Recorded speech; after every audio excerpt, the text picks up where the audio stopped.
Guys, welcome to Dide's Crafty Corner, and today I'm going to get to share with you a sneak peek into the wonderful world of monsters. So Koala T Crafts is releasing 12 digital images of monsters on September 29th, and I get to play with this one today. So this is a cute little monster that I'm deeming a frog monster. And I've paired it with a pumpkin because I'm going to make a Halloween card, and I've created a couple of masks to go over the top of it because we're going to play with the Distress Oxide inks. So I've chosen a bunch of colors out of my desk. I picked some purples and some blues. I chose some orange and some yellows. I really didn't know where I was going with this, but in the end I chose Broken China, Salty Ocean, Wilted Violet, and faded blue jeans for the darker color on the top. So at this point, as I'm putting this color, the Broken China, on the top of this little card base I'm using, I was like, holy smoke, I've made a horrible mistake. This is so much darker than I thought. Then I added the purple, and even though I knew that one of the properties of the Distress Oxide inks were that it covers, right? If you put it on top of another color, it's going to stay on top of the color. It's not going to blend in. But I was surprised by this, completely surprised by this. So you might see, I don't know whether you'll notice it or not, but I actually paused for a second and thought, I need to scrap this. It's not going to work. But I decided, you know what? Let me just go on with it. Let me just see how it turns out in the end. And I have to tell you, I really liked the way it turned out in the end. So it took me a while to actually get these inks to blend together, and not because they don't blend, because they blend like butter, but because they didn't blend the way my normal Distress ink blends, right? And because the colors are so vibrant, it just took a while for me to get it to a point to where I thought it was going to be okay. So I worked on that a little while, and then I went ahead and did the lighter color on the bottom as well. Took it back up, blended it all together again, and I kind of actually liked the way it turned out. So I spritzed it with some water, and I'm not going to show that here because I didn't actually have the camera on, but I spritzed it with my Ranger spritz bottle, and that's when the magic happened, guys, for sure.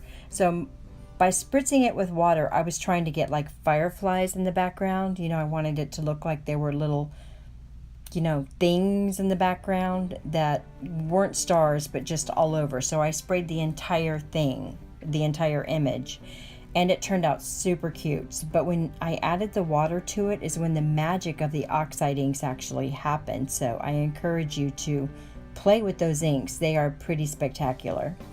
So now we're getting ready. I've pulled the mask off and we're getting ready to color, and I'm going to be using my favorite color oranges for this. My oranges I've been using all season so far, and that is the YR 15, 16, and 18.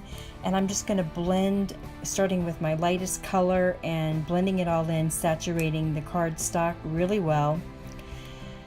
And I'm starting to see now, at this point, I'm actually starting to see as I'm getting color on the white part of the card that it's going to work. It's going to look okay. When it was just that stark white and the card, I was like, girls, this is not going to work for me. But when I started getting the color laying down on it, I was like, oh, this kind of looks cool. And it turned out super cool at the end. So all I'm doing is blending my three orange colors together, starting with the lightest, going to the medium, going to the darkest, adding a little more shade, adding a little more lightness where I needed it. And then I'm going to start in with the greens. And for the greens, I'm actually using 4 shades for our little frog monster.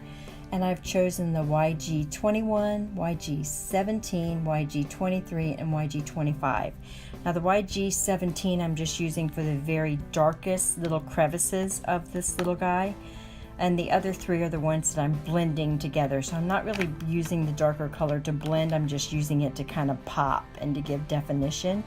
And then I'm also using that darker color to add some dot detail at the end, just to make the frog kind of pop, give it a little more texture and a little more character, you know?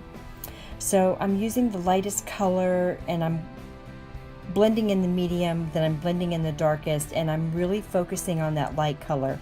I want that frog to absolutely look like he's glowing in the dark, like he's popping right out from that dark background.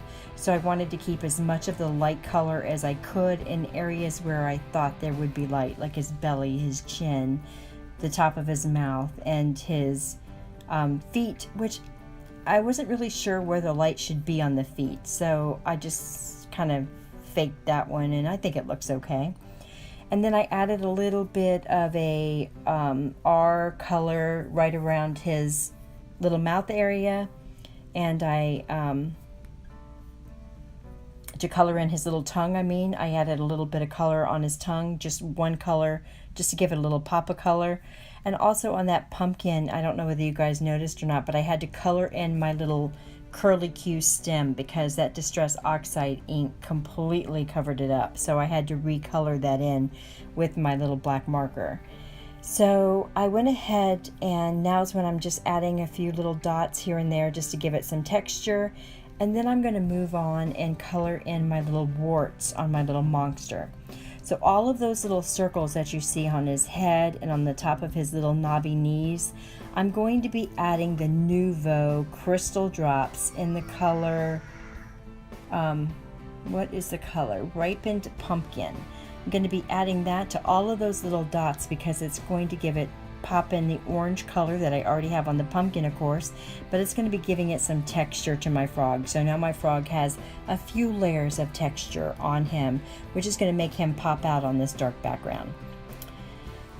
So I added the little eyeballs, which are from, I'm trying to think, well, I'll put it in the description below, but I added the little green eyeballs to his eyes to make him really pop out.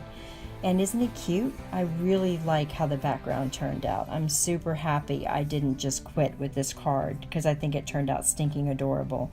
So I added a black frame and a black sentiment strip just to tie in all the black lines that are on the card. And I chose a sentiment from Paper Smooches from the Fun and Flirty that says, "You're my favorite human."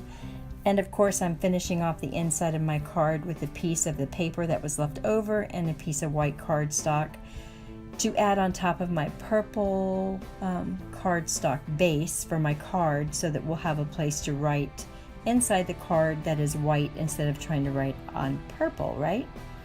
So I like to do that with all my cards. I like to tie in the little same that's on the outside on the inside. So I hope you guys enjoyed this video.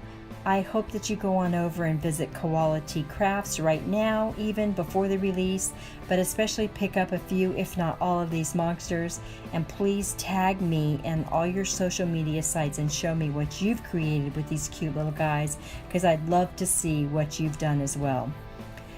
I hope you guys enjoyed this video, and I will see you in the next video. I will be doing each one of these critters at the end of the month, so stay tuned for that.